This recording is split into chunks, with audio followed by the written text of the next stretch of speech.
Okay, so kunin natin ating mga Bible at buksan natin sa 1 Corinthians chapter 3. 1 Corinthians chapter 3. Kaya at mamaya, paalala niyo po sa akin, okay lang na magkaroon tayo ng special offering para sa benevolence ng isa sa... Kilala niyo po si... Kilala niyo po si Brother Jose Arellano, yung matanda na dinadala natin dito from EBB, yung ay Baisa, from Baisa. One of the faithful adult member natin at lately hindi na nakaka-attend. Okay, so ano natin, pag-pray natin yung family because last October 14, nasa piling na siya ng Panginoon. Okay, yung ano yung hindi ko alam kung alam niyo kilala niyo sa Young Ones si Brother Jose Arellano, yung umaten na pag dito yung sinusundo-sundo, isa sa pinaka ano rin natin nung siya ay medyo malakas pa. Okay? So, paalala nyo sa akin na magkaroon lang tayo ng special offering para maging tulong at humiling, hindi naman nila hiniling yung financial ano natin, kundi ang ni-request nila is funeral service. Okay? Pero yung mga pupunta doon, papadalahan na rin natin na ano, no? So para lang, no, para ipakita rin natin sa kanya mga anak yung ano natin concern natin sa kanya, hindi natin na nabalikan ito, no? Nung time na nagpalit yata ng bahay. Oo. I think pinupunta-puntahan ito before.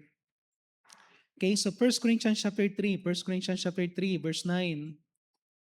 Okay, so ngayon ay ating ano, yung servant's appreciation or God's servant's appreciation. At gusto natin lahat ng ating mga may ministry dito sa church, magkaroon tayo ng appreciation, no? At simple lang, no? Simple lang. Pero someday, ito yung pinaka-hinihintay natin eh. Hindi lang yung appreciation natin dito sa church, kundi someday yung pinaka-greater na yung ultimate, okay, appreciation day na makikita natin na i-appreciate tayo ng Panginoon doon na sa langit. Amen? Okay, 1 Corinthians chapter 3, pwede tayong tumayo lahat. Basahin natin ang verses 9 to 15. Then, tatawid lang tayo ng 2 Corinthians chapter 5, verse 10. Okay, so dun muna tayo sa may 1 Corinthians chapter 3, verse 10, or verse 9 to 15. Okay, basahin natin ang salit-salitan. Ako po sa verse 9, kayo sa may verse 10, at sabay-sabay tayo pagdating sa verse 15, at ganoon din sa 2 Corinthians 5:10. Sabi yan sa may verse 9, for we are laborers together with God, ye are God's husbandry, ye are God's building.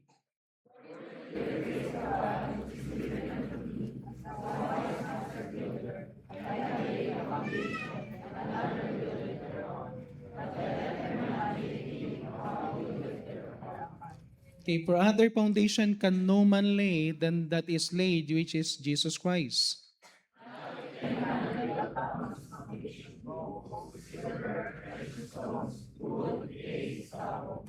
Every man's work shall be made manifest, for the day shall declare it, because it shall be revealed by fire, and the fire shall try every man's work of what sort it is.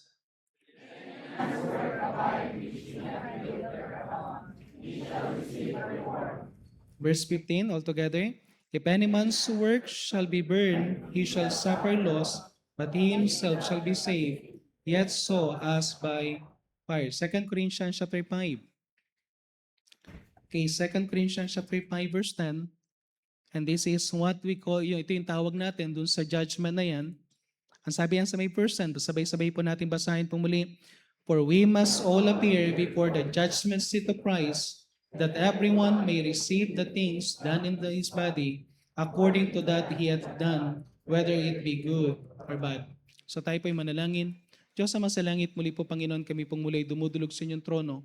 Nagpapasalamat kami Panginoon bilang isang mananampalataya. Kung ano yung mga bagay Panginoon na aming natanggap Panginoon sa inyo na mga privileges, especially po ang kaligtasan. But Lord God, we pray na tulungan niyo rin po kami that we need to realize that even the opportunity to serve ay isang blessing.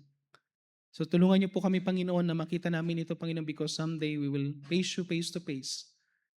At someday Panginoon, magkakaroon po ng ultimate na God's appreciation day in your presence. At hindi po namin, Panginoon, ito po ang pinakamahalaga, Panginoon, na pagkakataon that you will recognize every work na aming ginawa dito sa lupa. So tulungan niyo po kami, Panginoon, na maging sincere, maging pure sa aming pagsaserve. At tulungan niyo po kami, Panginoon, na gawin namin ito, Panginoon, with all our heart at para lang sa iyong glory. Samahan niyo rin po ako, Panginoon, sa pangangaral ng inyong salita. Bigyan niyo po ako, Panginoon, ng wisdom. In Jesus I pray. Amen. Pwede na po tayo maupo.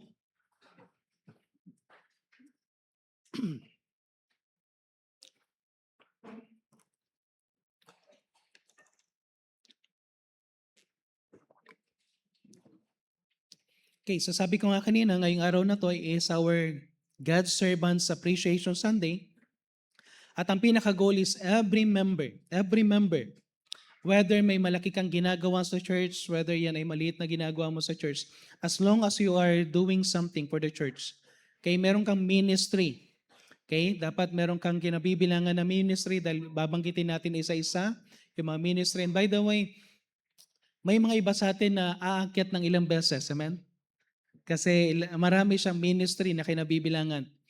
Pero pagpasensyahan nyo na po, isa lang ang matatanggap nyo sa lahat ng, kaya sabi ko nga kahit na pero alam ko kaya nyo naman bilihin yan. Alam ko kaya nyo naman yan na i-afford nyo naman yan na mabili. Pero ibang-iba pa rin yung galing sa church. Okay? Something na token para sa atin. Okay, but isang bagay na makikita natin lahat tayo dito, one of the thing na pinapractice natin at isa sa pinakagustong-gusto ko na pinapractice din natin sa church ngayon is to appreciate every servant of God. At I pray na sa mga susunod na mga taon, ngayon sabi ko nga, I think almost 250, no? Ang tag dito, appreciate natin. Pero ang goal natin next year, hindi lang 250, amen? Okay? Every member sa church. Okay? At kung kayo ay kung kayo ay bagong membro sa church, kayo ay bagong baptize, I pray na meron kang tingnan na ministry. Sa mga singles, okay, thank you dun sa mga umaten na singles. Sila ng singles natin kanina? 50. Amen. 50. Kanina, dami. Okay? Ang ingay nila, amen? Kaya tinitingnan ko kayo. Akala niyo hindi ako nag-observe pero nasa ako, CCTV, amen? Tinitingnan ko yung laro ninyo sa CCTV dahil kaya ko i-access yung CCTV ng church sa cellphone. But isang bagay na ko is sa mga single, no? I pray na kayo din, no? Especially kayo mga singles, habang malakas pa kayo, mga young people natin, magkaroon kayo ng time, no? Magkaroon kayo ng time to serve God. At even sa ating mga adults, magkaroon tayo ng time to serve God. Kasi yan ang pinaka-goal natin someday. Someday, ang pinaka-goal natin is not to be appreciated in the church. But someday, ang pinaka-goal natin is to be appreciated by God doon sa langit. And someday, tatayo ako bilang pastor din ninyo, meron akong responsibility to feed the church, to encourage the church. At napakahalaga nito, kaya pagpasensyahan nyo na po kung ang pastor ninyo madalas sinasabi ito, ipupush natin ito, may mga things tayo na gagawin. Kung kinakailangan magkaroon tayo ng quality na ginagawa natin for the ministry, gagawin natin yan. Why? Because someday, no? Bakit mayroong quality? Bakit may mga rules? Alam mo, because someday, pagdating dun sa langit, bubusisiin ng Panginoon. Okay? Sa langit, hindi katulad ng dito sa lupa. Na kapag may tingnan nyo sa lupang ginagawa, hindi natin alam, no? Kung anong ginagawa nila hanggang ngayon, wala pa rin nangyayari doon sa mga hearing. Okay? Pero pagdating sa langit, grabe, no? Very honest. Okay? Everything is crystal clear yan na ipapakita. Lahat ng ginagawa natin. So whether you are doing something for the Lord or not, at kapag may ginagawa ka na something sincere or not, someday harap tayo. Okay? So thank God for every God's Servant Appreciation Day na ginagawa natin sa church. Pero sabi ko, ang pinaka-goal natin someday dun sa langit. Amen? May mga iba na naunang umuwi. At naghihintay sila ng judgment seat of Christ. Tayo din. Someday, dadaan tayo dyan sa judgment seat of Christ. And I pray na biyaya ng Panginoon, meron tayong gagawin. No? So, 4 yung points ko ngayon. So, hindi ko na patatagalin. Number 1, okay? Number one, para maging ano natin, the ultimate God's Servant Appreciation Day, number one, we shall all appear before Him. We shall all appear before Him. Kailangan natin ma-realize to, kahit gaano ka mahiyain, haharap ka sa Panginoon. Kahit ikaw yung miyembro na parang nagtatago sa church, na umuupo kung saan-saan para hindi ka makita. Okay? Pagdating sa langit, you will face God face to face. Kahit ikaw na yung tao na parang pagkalimbawa, naghahanap pa tayo ng magpipray, lahat na kayo ko, ano? Okay? Okay? Pagdating doon sa langit, hindi ka na pwedeng yumuko dahil tatawagin ka ng Panginoon. Amen? Tatawagin tayo ng Panginoon. We shall appear before Him. We shall all appear before Him. Romans chapter 14 verse 12. Sabi diyan sa Romans chapter 14 verse 12. So then every one of us shall give account of himself to God. Every one of us. Not by family. Not by group. Not by Sunday school. Everyone. Just imagine, haharap ka, hindi ka bilang tatay, bilang nanay, kundi bilang isang Kristiyano, haharap ka sa Panginoon. Bilang anak ng Diyos, haharap ka sa Panginoon. And we will give account everything na ginawa natin sa Panginoon. Everything. Kaya kung nakakatakot yung evaluation, nakakatakot yung mga things na mas paghandaan natin yung pagharap natin sa Panginoon. Paghandaan natin yan. At lalong-lalo na ngayon na para bang kukonti na lang, no? Kukonti na lang. Para naghihintay na lang tayo ng konti pang mga things na mangyayari para sabihin ng Panginoon, malapit na yung rapture. Amen? Okay? Malapit na. Parang lahat nabubuhayan ng loob. Sino sa inyo gustong mag-rapture? Gusto nyo abutan kayo ng rapture? Maganda yung abutan tayo ng rapture, no? Yung bigla tayong mawala, no? Sana kapag nag-rapture, nasa church tayo, no? Mahirap kapag Sunday nag-rapture, nandun ka sa beach. Tapos nag-rapture, biglang sa letrang B. Rapture ang hawak mo. Pagkatingin mo sa Panginoon, Bible, Panginoon, Bible. Hindi mo alam kung anong nakakaano ngayon dahil anytime. Hindi natin alam pwedeng dumating ang Panginoon ng gabi, pwedeng dumating ang Panginoon ng tanghali, ng umaga, ng tulog tayo. Okay, maririnig na lang natin yung sound. Hindi yung alarm para magkaroon ng no? Pero ganun ang mangyayari, no? Magkakaroon tayo ng sound. May trumpet na maririnig. Then someday, harap tayo sa Panginoon. Pagdating dun sa langit, there are two kinds of judgment. Yung tinatawag natin na white throne judgment. Sa mga bisita po namin, napakahalaga po nito. Revelation chapter 20 verse 11. Ang white throne judgment ay may kinalaman sa judgment para patunayan ng Diyos na lahat ng nag-reject sa Kanya ay patungo sa dagat-dagatang apoy. Kung i-reject mo ang Panginoon at hindi mo siya tatanggapin bilang tagapagligtas, kahit may relihiyon ka, patungo ka sa impyerno. Ang sabi dito, and I saw great white throne, and in Him that sat on it, from whose face of the earth, the heaven fled away, and there was found no place for them. Okay, maluwag ito. Basahin na lang natin sa Revelation chapter 20 para maiano natin, no? Revelation chapter 20. Pakiano nga lang, Brad, hanggang verse 12 hanggang verse 15. Revelation chapter 20. So pagdating dito sa tinatawag na white throne judgment, lahat ng tao haharap. Okay? Whether yan ay mayaman o mahihirap, Christian, tumanggap sa Panginoon Jesucristo, hindi tumanggap sa Panginoon Jesucristo, makikita natin, ito nga yung baka ito daw yung sinasabi nila na final na makikita mo yung loved ones mo. Okay? May mga loved ones tayo na pumunta sa hell, later on makikita natin dito, tapos makikita natin dito kung paano pag-iwalay ng Panginoon ang isang ligtas sa hindi ligtas. At ang sabi diyan sa may verse 11, yung white throne and Him that sat on Him from face whose the earth and the heavens fled away, and there was found no place of them. And I saw dead and small, verse 12, and great stand before God, lahat ng tao. And the books were open, and the other book was open, which is the book of life. And the dead were judged out of those things which written in the books according to their works. Yung works na tinutukoy dito is the works na ginawa nila na may kinalaman para patunayan dahil dumepende sila sa work nila at hindi sila dumepende sa Panginoon, sila ay patungo sa dagat-dagatang apoy. Kasi yung isang book na i-open dyan is the book of life. At ang sabi sa verse 15, tingnan niyo po sa verse 15. Verse 15, and whosoever was not found written in the book of life was cast into the lake of fire. So isang bagay na makikita natin dito dyan sa white throne judgment, that's why napakahalaga na witnessan na natin kung sino yung pwede nating mawitnessan. I-share na natin as soon as possible. Kasi hindi natin alam. Pag once na nangyari na yung namatay na tayo, whether we like it or not, haharap tayo before God in white throne judgment at makikita natin lahat ng mga unsaved. Lahat ng kakilala mo unsaved. Lahat ng kamag-anak mo unsaved.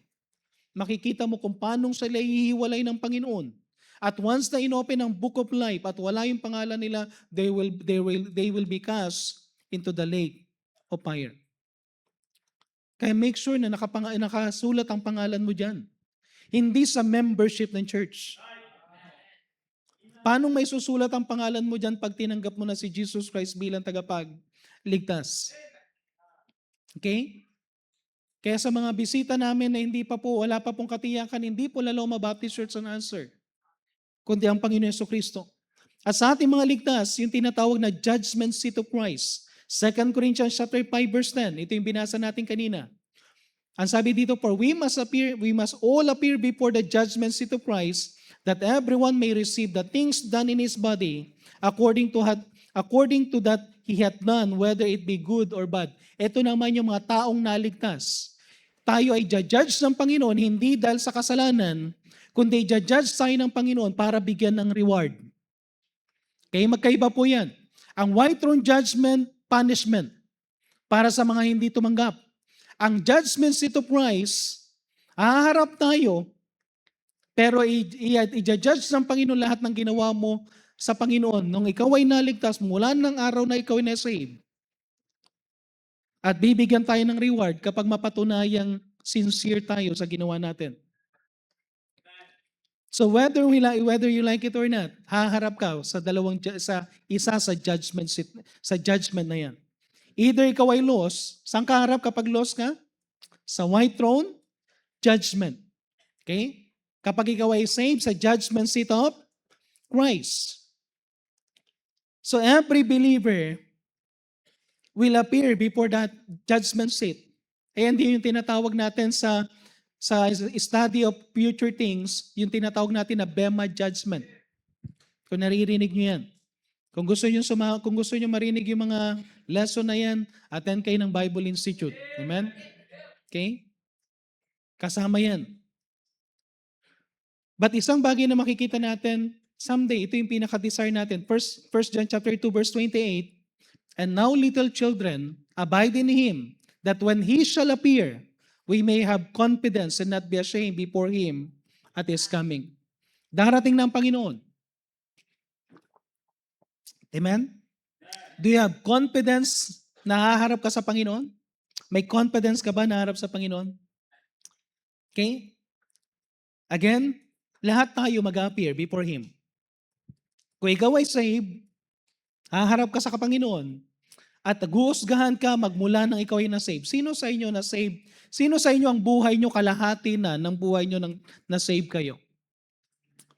I mean, halimbawa, kung ikaw ay 70 years old, na-save ka ng 35, no? Parang 35 na, no? Ako na-save at the age of 17. 30 years na akong saved kasi 40, ano na ako ngayon? 30. Pagka 31, 48 na ako ngayon. Kaya the age of 17. Okay? Yung iba sa inyo, siguro hap-hap, no? Ibang edad mo is matagal ka nang na-save, tapos ano. Pero yung araw na yan, August 26, 1995, starting from that day na tinanggap ko si Jesus Christ bilang tagapagligtas, lahat ng ginawa ko, haharap ako sa Panginoon. May judgment. At dyan makikita kung lahat ng ginawa natin ay merong reward o wala. Amen? So kung matagal ka ng save at wala ka pang nagagawa sa Panginoon, ano magiging reward mo sa langit? Matagal ka ng save pero wala ka pang nawi-witnessan, ano magiging reward mo sa langit? Pwedeng binigyan ka ng reward dito sa lupa pero pagdating sa langit, baka wala. Baka may natanggap ka sa trabaho mo na one of the best employee award. Pero pagdating dun sa langit, baka wala tayong matanggap pag hindi tayo nag-serve. Amen? Sana meron tayong matatanggap dun sa langit. Second, not all works will be included. Isang bagay na ano natin dito. Pagdating dun sa langit, pag-usapan natin, hindi natin ito, yung tinutukoy natin dito is the judgment seat. Okay? Tayo mga ligtas. Kanina pinakita ko lang yung white throne judgment, pero dito sa judgment seat of Christ, hindi lahat ng works mo included. Alam niyo ba na may mga bagay na hindi include ng Panginoon? Tingnan niyo yung sinabi sa verse 11, 1 Corinthians chapter 3 verse 11. 1 Corinthians chapter 3 verse 11. For other foundation can no man lay than that is laid, which is Jesus Christ. Okay, kaya niyo bang ilagay yung verse na yon? 1 Corinthians chapter 3 verse 11. Sino yung pinaka-foundation? The Lord Jesus Christ. Verse 12. Verse 12. Ang sabi niyan, if any man built upon this foundation, if any man built upon this foundation, ano ibig sabihin nun? Yung lahat lang ng ginawa mo sa foundation ng Panginoon, I mean, may kinalaman niya sa may kinalaman niya sa Panginoon Jesucristo. May ginawa ka para sa Panginoon na paglilingkod. Yun lang ang merong reward. Yun lang ang itetest ng Panginoon. Ibig sabihin kapag ang ginawa mo para sa sarili mo lang, hindi yan kasama sa itetest. Okay? Kaya sa mundong ito, kung puro sarili natin ang ginagawa, iniisip natin, pagdating dun sa langit, sasabihin ng Panginoon, anong ititest natin sa tao na to? Baka magulat ka na lang bigla. Lord, ang dami ko namang ginawa pero sa sarili mo yun. Walang kinalaman sa Panginoon. Hindi mo ginawa yung para sa Panginoon. I pray na kung may gagawin man tayo sa asawa natin, gawin natin para sa Panginoon. Gusto mo magkaroon ng reward someday sa langit? Kahit na yung pag-ibig mo sa iyong asawa, gawin mo yan na para sa Panginoon, may reward yan. Kasi nilagay mo yan sa foundation ng Panginoon. Ginawa mo yung responsibility mo bilang isang magulang sa anak mo. At ginawa mo yan para sa Panginoon, hindi dahil sa gusto mo lang. Saka pa lang yan magkakaroon ng reward. Pero lahat ng ginawa natin dahil gusto mo lang. At hindi mo in-include ang Panginoon sa buhay mo. Hindi mo in-include ang Panginoon sa dahilan kung bakit mo ginagawa yan. Sabihin ko sa inyo someday, hindi kasama yan. Kasi ang pinaka-foundation, everything na ginawa mo, dinadagdag ng Panginoon mula sa Panginoon Jesucristo sa foundation, everything, good, gold, silver, precious stones, wood, hay, stubble, lahat yan. Na sinabi mo, Lord, ito lahat ng ginawa ko para sa iyo, yan lang ang ititest. Pero lahat ng ginawa mo hindi para sa Panginoon, hindi kasama. Grabe, no? Gaano karami na kaya ang ginawa natin na hindi natin sinama ang Diyos? It might be possible ito, na nagsuserve tayo sa church, but we are not serving for Christ. Possible yun. Possible, ang dami mong ginawa na na-recognize ka yung talent mo, na-recognize ang lahat ng ginawa mo dito sa lupa. Pero baka pagdating doon sa langit, hindi kasama. Because hindi ito ginawa para sa Panginoon. Amen? Mahalaga na ang ititest ng Panginoon is everything that you build upon the foundation of the Lord. Yun ang foundation ng Panginoon. Na ginagawa mo yan because of the Lord. Kayong mga estudyante, even sa ginagawa niyong pag-aaral, kung gagawin mo yan for the name of the Lord. Imagine mo, sasabihin mo sa Panginoon, Lord, hindi ako mangungopya, mag-aaral ako maigi para sa iyo. May reward yun. Pero ikaw ang pinakamatalino, meron kang reward, meron kang honor, pero hindi mo yung ginawa sa Panginoon. Tapos kapag ikaw yung cum laude, magkakaroon ka ng speech na hindi mo lang pinasalamatan ng Panginoon. Ingat ka. Kasi pag hindi mo nilagay ang Panginoon sa bagay na yan, Baka pagdating doon sa langit, lahat na accomplishment mo, hindi included. Amen? Kaya wag lang tayong kumikilos sa church. Wag lang tayo nagsaserve lang for the sake na makita tayo ng tao. Wag lang tayo nagsaserve para masabi lang na at least nagawa ko yung requirement. Pero kung wala sa puso, hindi para sa Panginoon, useless. Ecclesiastes chapter 11 verse 9, binanggit ko to sa mga single kanina. Ang sabi diyan, rejoice. Ecclesiastes chapter 11 verse 9, rejoice, O young man, in thy youth. Let thy heart cheer thee in the days of thy youth. I-enjoy mo yung pagiging young people mo. Enjoy mo yung kalakasan mo. Walk in the ways of thine heart. Sige, gusto yung lahat ng ginusto ng heart mo. Gawin mo in the sight of thine eyes. Lahat ng ginusto ng mata mo.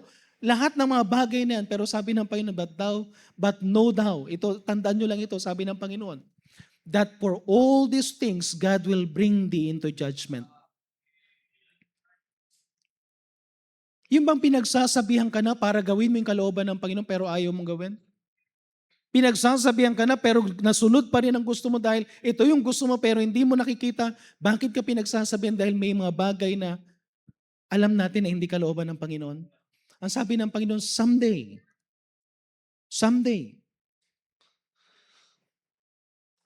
haharap tayo sa Panginoon.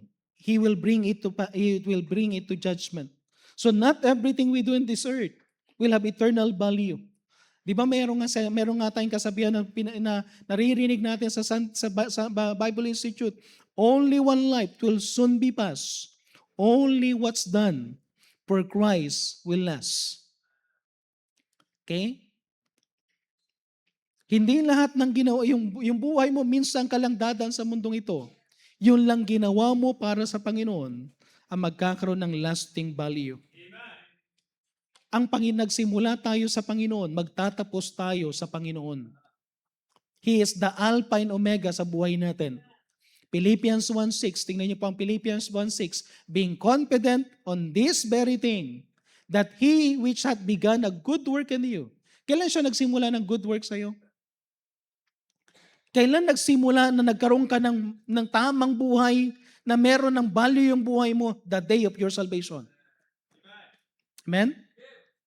Pero ang sabi dito, will work, sabi dito, a good work in you will perform it until the day of Jesus Christ. If you will just allow the Lord Jesus Christ na mag-work sa buhay mo, alam mo, ang daming gagawin ng Panginoon.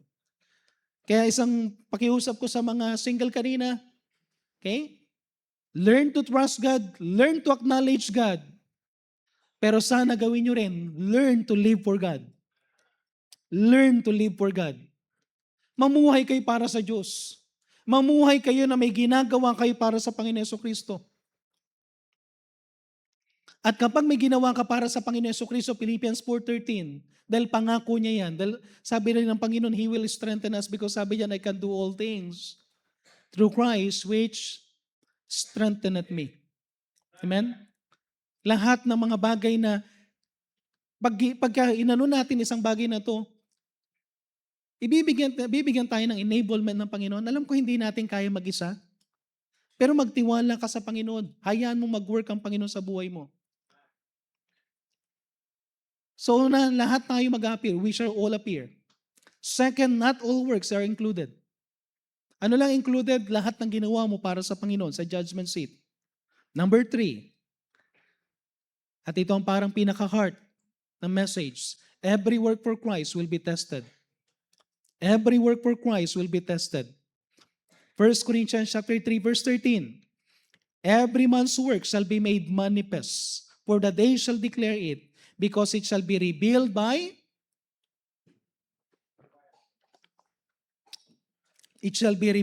fire. Tinignan ko, anong bang ginagawa ng fire? Ano bang nangyayari sa mga bagay pag nilalagay sa fire? Bakit mahalaga na dadaan sa apoy? Amen? And the fire shall try every man's work of what sort it is. Gusto ng Panginoon patunayan kung anong klase ng ginawa natin. At ang sabi diyan sa may verse 14, if any man's work abide, which he hath built thereupon, he shall receive reward. Kapag tayo ay yung ginawa natin ay nag-stay, kapag dinaan sa apoy at nanatili, meron tayong reward. Verse 15, if any man's work shall be burned, he shall suffer loss. Pag yan ay nasunog, wala kang reward. Pero thank God, nasabi dito, but he himself shall be saved. Okay? Kung meron mang isang doktrina na kailangan nating matutunan na maging faithful sa church, is yung doktrina patungkol sa judgment seat of Christ. Hindi ko kayo tatakutin na merong purgatorio. Walang purgatorio sa Bible. At hindi rin applicable ang outer darkness sa Kristiyano. Dahil ang sabi sa Bible sa Romans chapter 8, wala nang condemnation sa atin. Pero pagdating dun sa langit, ang nakakalungkot dito ganito. Pagdating mo dun sa langit, you are saved. Pero wala kang reward.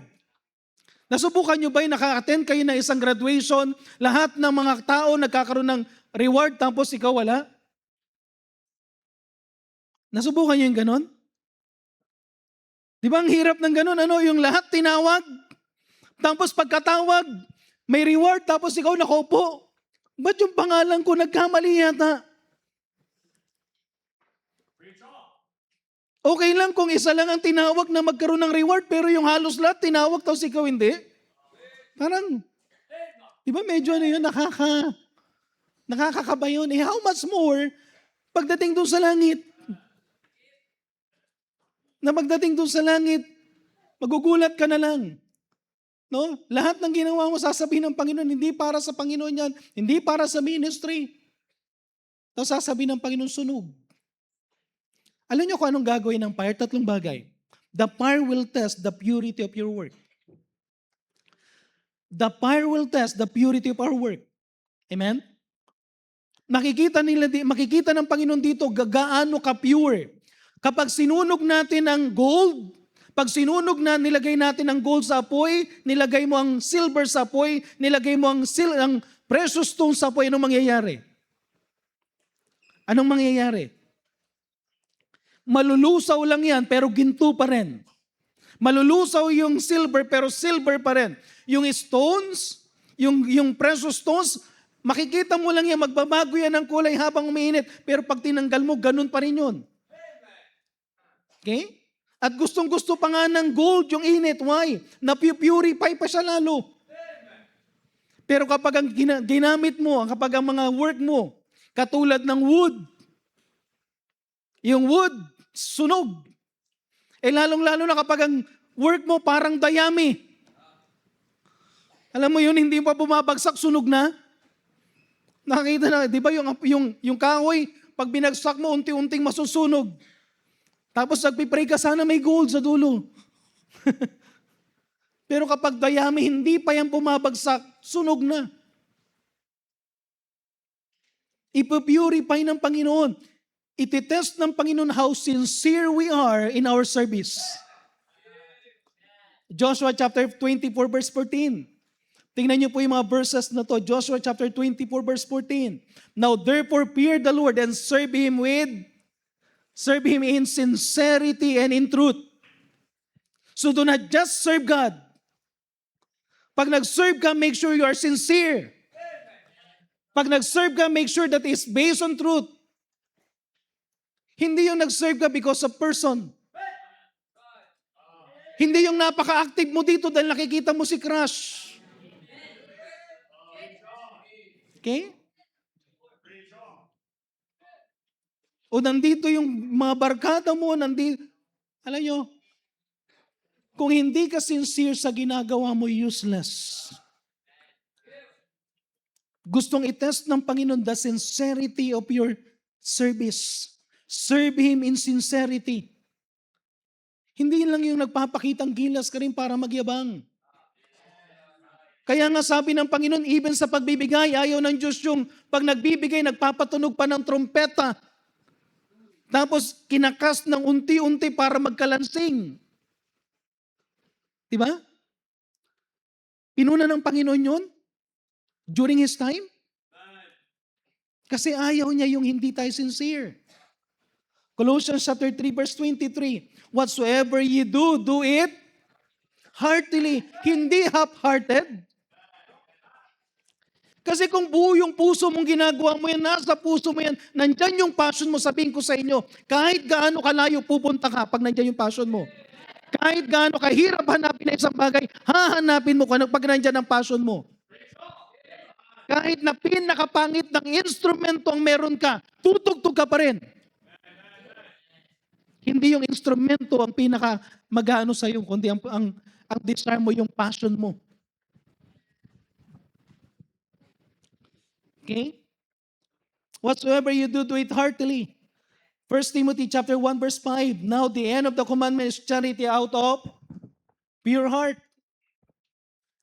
and good conscience. Ano yung isang bagay na gusto ng Panginoon? Pag may ginagawa tayo out of pure heart. Kaya nga someday, wag na tayong someday, judge ng Panginoon yung mga tao na nagsuserve na hindi pure ang kanilang heart. Okay? Pastor, paano yung mga pastor din na nagpipreach na nahulog na pero continuous pa rin sa kasalanan? Someday, iano ng Panginoon. Because God will try yung kanilang ginagawa out of pure heart. May mga iba magagaling lang mag-preach. May mga iba ang gagaling lang sa mga talent. Pero kapag wala tayong pure heart, ipitest ng Panginoon yung purity and sincerity ng ginagawa natin. 2 Corinthians chapter 1 verse 12, for our rejoicing is this, the testimony of our conscience, the simplicity, and sabi dito, godly sincerity. Diba ang ganda ng ng Panginoon, Gusto niya kapag may ginagawa ka out of a clear conscience, with simplicity, pero godly. Grabe na nga yung word na sincerity. Pero sabi pa dito, godly sincerity. Okay? Huwag naman sanang Kristiyano tayo pero pati yung work natin ghost work, no? Yung pastor, may ginawa ako pero wala ka namang ginawa. Pastor, pumasok ako pero hindi ka naman pumasok.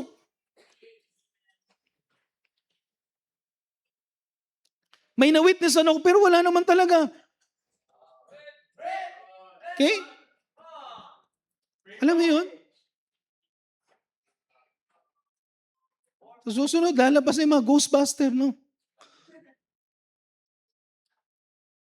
Isang bagay na makikita natin, we need to be sincere. God will test the purity of our work. Second, God will test the quality of our work.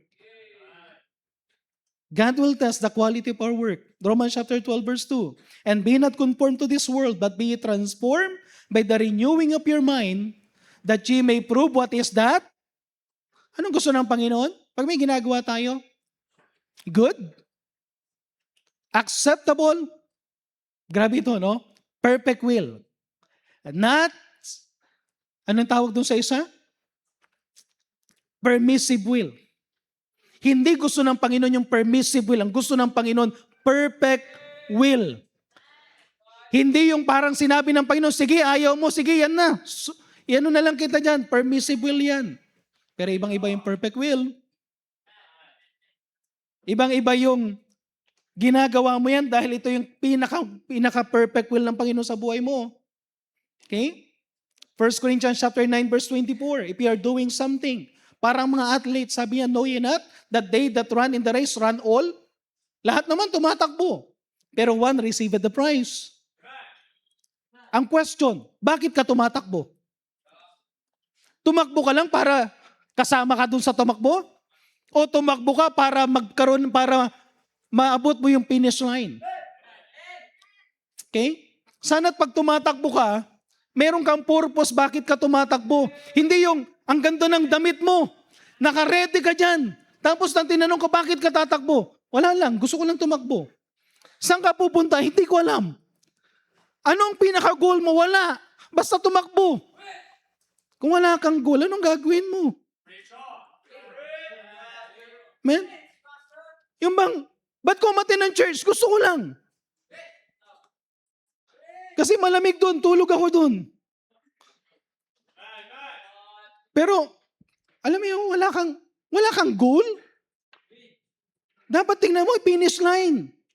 Hindi man ikaw yung manalo, at least matapos mo yung takbuhin. Every man that striveth for mastery is temperate in all things. Gusto mo talaga may ma-obtain? Ano sabi dito? Magkakaroon ka ng temperate self-control. Now they do it to obtain corruptible crown. Yung mga atleta, ginagawa nilang pinaka-best just to have corruptible crown, pero tayo incorruptible. Sila temporary lang. May iwanan mo yung mga medalya dito. Pero ang medalya natin yung incorruptible. Crown yung pinag-uusapan natin sa langit. Okay? Kaya nga sabi ni Apostol Pablo, so therefore so run not as certainly. Pagtatakbo ako, gusto ko meron akong pinakarason. At hindi ako lalaban ng sumusuntok lang sa hangin. Kung boksingero ka, suntukin mo yung kalaban. Amen? Tumama ka. Mabulsay mo naman. Ma-uppercut mo naman. Kaysa yung lakas ng suntok mo, suntok sa hangin. Suntok sa buwan. Useless. Amen? Kaya sabi niya dito, but I keep under my body and bring it into subjection, lest that by any means when I have preached to others, I myself should be a castaway. Ang sabi niya, gusto kong gawin lahat ito at kung kinakailangan kong idisiplina yung sarili ko, hindi tayo perpektong tao. But thank God for people na nagdi-desire na sila'y gumawa ng maayos at maging maayos yung kanilang paglilingkod. Kahit hindi sila pinaka-best, at least napaka-faithful. At least sincere sa ginagawa. Number 3, iti-test yung, ano yung una? Purity. Pangalawa, quality. Number 3, the durability of your work. Gaano ka ka-durable? It will test your faithfulness. Amen? Ano yung sabi ni Pastor Jan? Hindi mo pa masasabing faithful ang isang tao hanggat hindi yan namamatay. Na faithful. Kasi pwede tayong faithful ngayon, pero hindi tayo faithful bukas. Pwede tayong faithful for several years, pero hindi tayo nagtapos na faithful, hindi ka pa rin matatawag na faithful. Ang hirap, ano? Kailangan talagang sasabihin mo, Lord, I want to finish my course, na masabi ko pag namatay ako, pwedeng mailagay doon yung word na faithful. Pero mangyayari yan kapag namatay kang faithful. Amen? Luke chapter 16 verse 10. Luke chapter 16 verse 10. Ang sabi ng Panginoon, He that is faithful that which is least is faithful also in much. Ititest ng Panginoon kung gaano ka faithful. Faithful ka lang ba sa malaki? O faithful ka rin ba sa maliit? Amen? Hebrews chapter 10 verse 23. Let us hold fast the profession of our faith without wavering. Tanungin kita, sa Christian life mo ba palagi kang nag-waver? Palagi kang nagdadalawang isip? Palagi kang nagkakaroon ng doubt sa sarili mo? Doubt sa ginagawa mo? Hindi ka mapakali kung anong gusto mong gawin? Sana meron kang isang direksyon. Meron kang isang pinaka-gustong gawin. Sana sasabihin natin someday ang Acts chapter 20 verse 24. Life verse ni Sister Flor. Si Sister Flor, hindi ko alam ilang taon na ba Sister Flor? Mula pa nung dalaga siya. Hanggang ngayon, dalaga. Pero nung time na bata pa siya, grabe. Imagine mo yung, pag nakita niyo yung itsura ni Sister Flor ng dalagas, hindi ko alam kung ilan na nanligaw dito sa Laloma sa kanya that time. Hindi ko alam. Kwento niyo sa akin kung sino nanligaw, amen? Pero alam niyo, ilang taon na si Sister Flor, ilang ministry na kanyang napuntahan, nag-serve siya doon sa Bayambang, nakita ko siyang nag-serve sa Bayambang, nakasama ko siyang nag-serve sa Alcala, ngayon nandun na siya sa may India. Meron ng edad. Sila Ma'am Wendy may edad na. Lagot ako. San Carlos, sa San Carlos pumunta din. Pero alam niyo someday, imagine mo yung sinabi niya sa verse 20 to 24. kumbaga, malapit na, alam mo yung pagka malapit ka na sa finish line, pwede mo masabi to, but none of these things move me. Neither count I my life dear unto myself. Hindi mo inuuna ang sarili mo. Hindi mo inintindi yung sarili mo so that I might finish my course with joy and the ministry which I have received of the Lord Jesus and to testify the gospel of the grace of God. Alam mo yun, magandang sabihin mo, no? Lord, gusto kong tapusin yung course ko na to. Binigay mo yung ministry na to. Tiyak ko na binigay mo yung ministry na to, then Lord, whatever happened, none shall move me. Amen? Alam niyo, isang pinaka-dream ko someday, makakita ko sa orkestra ng puti ng buhok. Puti ng buhok, tumutugtog pa rin. Amen? Wala pang puti ang buhok dito. Pero sana may puti ang buhok someday. Huwag kayong magpakulay, ha? Pero ang ganda kapag may pumuti ang buhok sa orkestra, nandyan pa rin, ilang taon ka na, kung ano yung instrumento na hinahawakan mo, until the day na kunin ka ng Panginoon, sasabihin mo, Lord, I am one of the faithful member ng orchestra. Tumugtog para sa iyong kalulatian. For your glory. I pray na may mga Sunday school teacher. Yan.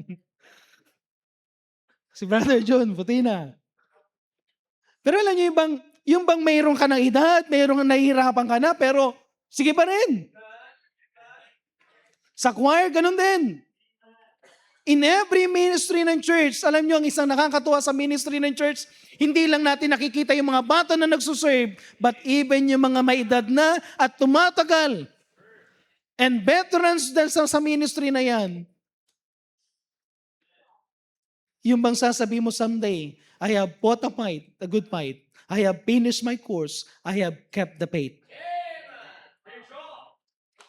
Durable. Revelation chapter 20, Revelation 2 verse 10. Fear none of those things which thou shalt suffer. Behold, the devil shall cast some of you into prison, that ye may be tried. And ye shall have tribulation 10 days. Pero sabi ang bandang dulo, be faithful unto death. Be faithful unto death. Amen? Ang goal natin is to be faithful unto death. Not just faithful today, but faithful unto death. Amen? And He will give thee the crown of life. So someday, ititest ng Panginoon yung quality, yung purity, at yung durability ng buhay ng ginawa natin. Sana pag dinaan ng Panginoon, hindi nasunog. Amen? Amen? Amen? Sana gold, sana silver, sana precious stones. Alam niyo, narinig ko isang kwento ng isang janitor sa isang, anong university yun? Yung, parang I think yung isang malaking university. At janitor siya doon. At isang privilege ng janitor doon, kapag ikaw ay empleyado ng school na yon, lahat ng anak mo libre. Ang ginawa nung tatay na yon, hanggat hindi natapos lahat ng anak niya, janitor siya. Pero natapos ang 5 anak niya sa isang prestige na klase na school because naging faithful siya sa janitor. Hindi natin alam kung anong pwedeng gawin ng Panginoon sa isang faithfulness na pwede mong gawin. So conclusion, habang hinihintay natin ang paglilingkod, o habang hinihintay natin ang pagbibigay sa atin ng someday, yung ultimate Servants Appreciation Day, sa harapan ng Panginoon mismo, keep on serving. Amen? Do not quit. Keep on serving. Galatians chapter 6 verse 9, and let us not be weary in well-doing, for in due season. Kung minsan ayaw natin yung word na in due season, dalang naiinip tayo eh. Pero in due season, in the right time, we shall reap if we faint not. Hebrews chapter 6 verse 10, for God is not unrighteous to forget your work and labor of love. Listen, pwedeng makalimutan ng tao yung ginagawa mo, pero ginagawa mo yan para sa Panginoon, hindi niya makakalimutan. Suloy ka lang. Kasi kung huminto ka, then you are not faithful. Amen? Ituloy mo lang. In that you have ministered to the saints and do minister. Finally, Revelation chapter 4 verse 10. Revelation chapter 4 verse 10 to 11. Alam niyo, excited ako na someday, itetest ng Panginoon yung ating mga sana hindi lahat masunog, sana may maiwan na gold. Sana may maiwan na silver. Sana may maiwan na precious stones. At sasabihin ng Panginoon, ito yung reward mo. Different crown. At pagdating ng crown na yun, alam niyo, ang isang pinaka doon, hindi yung tatayo ka doon at lalagyan ka ng crown. Privilege yun. But the most important thing, pagdating dito, sa Revelation chapter 4 verse 10, and the 24 elders fall down before him, before the Lord, that sat on the throne and worship him that liveth forever and ever, and cast their crown. They cast their crowns before the throne, saying, ang sabi diyan, thou art worthy, O Lord, to receive glory and honor and power. For thou hast created all things, and for thy pleasure they are and were created. Ano yung pinakamaganda? Pagkatapos ng awarding natin, yung pinakapag-worship natin sa paanan ng Panginoon, yung privilege that we could offer our crown. Nasasabihin natin, Lord, lahat ng crown na to, ginawa ko para sa iyo. Iaalay mo sa paanan ng Panginoon. Of course, baka ibabalik din yan sa iyo ng Panginoon, pero at least, ang sarap ng pakiramdam, no? Meron kang something na ibinigay sa Panginoon. Meron kang something na in-offer sa Panginoon. Listen, wala akong alam na pwede nating may offer sa Panginoon pagdating sa langit, except the crowns. Except the crowns. Hindi mo pwedeng i-offer sa langit yung title mo. Pastor ako ng church. Pagdating mo sa langit, hindi yung pagiging pastor mong i-offer mo doon. Yung iba nga gusto pa bishop pero hindi nila may offer yon. Whatever title na meron ka, hindi mo kayang i-offer yan. Wala tayong may offer dito sa lupa na pwede mong i-offer sa Panginoon except the crowns. So unless na meron kang crown, wala kang may offer. Yun lang ang pwede mong i-offer sa Panginoon. Someday gusto kong umarap sa Panginoon. Makita ko yung kanyang, someday, sabi sa Bible, makikita natin yung kanyang mga scars. At sasabihin natin, pasasalamatan natin siya for the eternal life na binigay niya sa atin. For all the privilege na ginawa niya sa atin. Pero someday, ang sarap ng sabihin sa Panginoon, Lord, wala akong maihahandog, wala akong bagay na meron sa akin. But ang meron lang sa akin dito sa langit, yung crown. At least meron kang crown na may ilalagay sa kanya. That is the only thing na pwede mong i-offer sa kanya. Kaya sabi sa Bible, do not allow anyone to take away your crown. Make sure na meron kang crown. Amen? Mamaya bibigyan ka ng notebook. Simple lang yung notebook na yon. Pag masusunog yung notebook na yan, okay? Huwag mong dadalhin sa langit yan. Hindi mo madadala sa langit yan. Gamitin mo lang dito sa lupa. Pero dalhin mo sa langit yung crown mo. Pwede tayong tumayo lahat. Magkaroon tayo ng closing prayer. Then we will have an invitation. Let's pray. Heavenly Father, muli po Panginoon, kami pong muli nagpapasalamat sa binigay niyo po Panginoon ng message ngayong gabing ito. Dalayan ko po Panginoon, i-bless niyo po ang bawat isa. Tulungan niyo po kami Panginoon that we will have a desire na meron kami Panginoon may i-offer sa iyo someday na crown. Lord, tulungan niyo po kami that in everything na gagawin po namin, we know that we will all appear sa judgment seat of Christ. Pero hindi lahat ng ginagawa namin will be included, kundi yung lahat lang ng ginagawa namin para sa iyo. But we pray na yung lahat ng ginawa namin sa iyo will be tested. yung purity, quality, and durability nito, Panginoon. And I pray na ito po ay mayroon pong maiwan at ma-receive namin ang reward na crown or crowns that we will offer this, Panginoon. Ito lang pwede namin may offer sa iyo. Wala na pong iba. So tulungan niyo po ang bawat mananampalataya to secure na meron kaming crown. Ito na po aming samod dalangin sa pangalan ng Panginoon Yesus. Amen. Habang tumutugtog ating pianist, hindi na natin patatagalin. If God spoke to your heart, whatever your ministry in the church, thank God for your ministry. Thank God for your ministry. Pero i-desire mo na mag-serve ka sa Panginoon. I-desire mo na pag mag-serve ka sa Panginoon, if you will do something for the Lord, make sure it is sincere. It is pure. Make sure na pag may ginagawa ka sa Panginoon, hindi lang yan pure, kundi yan ay durable. Na kapag may gagawin ka sa Panginoon, make sure na may quality yung ginagawa mo. Someday, gusto ko harap tayo na masaya tayo because we have done something for the Lord. Not because of men, but because of the Lord. Pag-pray mo, do not allow anyone to take away your crown. Make sure you have your own crown.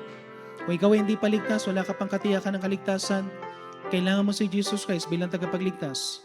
Taas mo ang kanang kamay mo, bibigyan ka namin ng counselor para i-share sa'yo kung paano mo tanggapin si Jesus Christ because someday, may white throne judgment. At once na napatagpuan na wala kang pangalan sa aklat ng buhay dahil ni-reject mo ang Panginoon, hindi mo siya tinanggap, wala kang kaligtasan. So kailangan mo maligtas, kailangan mo tanggapin si Jesus Christ. So meron ba sa atin? Meron ba sa atin? Meron ba? Kaya sa ating mga member, before we pray, sino sa inyo, Pastor, pag-pray mo ko, I want to be sincere sa gagawin ko mga paglilingkod. I'll make time na maglingkod sa Panginoon para meron akong crown someday dun sa langit taas ang kamay. Amen. Amen. Amen. Meron pa ba? Meron pa ba? Amen. Amen. So sana, church, on our 46th year, hanggat binibigyan pa tayo ng buhay, hanggat hindi pa nagra-rapture, mag-serve tayo with gladness, with sincerity, with quality, and with durability ng mga ginagawa natin. Amen? Sa tayo manalangin, let's pray. Let's pray. Heavenly Father, muli po Panginoon, kami pong muli nagpapasalamat sa biyaya na pinagkaloob niyo po sa amin, Panginoon.